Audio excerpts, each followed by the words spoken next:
二个问题就是，当然我觉得从大客车的有大客车驾照的这个公车司机来做培训，然后来驾驶这个，我觉得这个策略上是 OK 的。但是我们也看到你这边有这个小船驾驶训练班，那包括了他学科、术科的学习时数、学费、考照费等等。那我想请教，如果是我们的公车处的司机朋友，他们来参加这样的培训，这些费用、这些时间都是他自己的。他要花他上班以外的时间来受训，来去考这些证照，然后自己要花费吗？还是这个我们市政府有什么样的一个辅导的一个机制？再来就是如果按照这个培训进度，去年9月我们已经完成10位公车司机的一个小船培训的一个计划，那今年还会有20位。那当然，我觉得这个是为了要让这个上路，那必要的一个措施，但这里面会产生一个问题，我们的公车司机已经不足了，那现在又拨了30位，可能要来去驾驶这个水陆两栖的这个运具，那是不是造成我们公车处的司机人数更不足？那会不会因此排挤到公车处的一些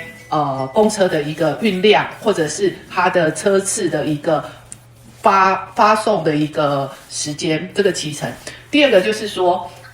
公车处的司机他们本身的这个，包括过去一直以来的这个加班费，还有他们的薪资，因为为什么我们一直很难找到比较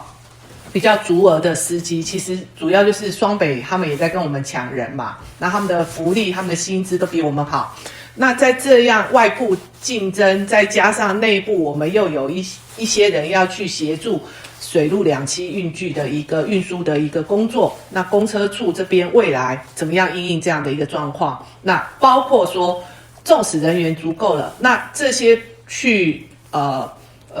驾驶水陆两栖运具的这一些司机员，他们的薪资、福利各方面，还会跟公车处的司机一样吗？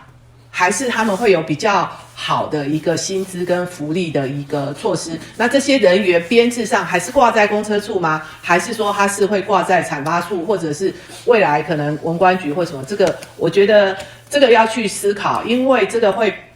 产生内部竞争的问题。因为大家会觉得说，那我在公车处，我的加班费用没有，我的休假可能又要来配合或干嘛的，那这里面会导致有一些人员在这边流动，那造成公车处它的这个营运可能又会有很大的一个困难，这是我第二个问题。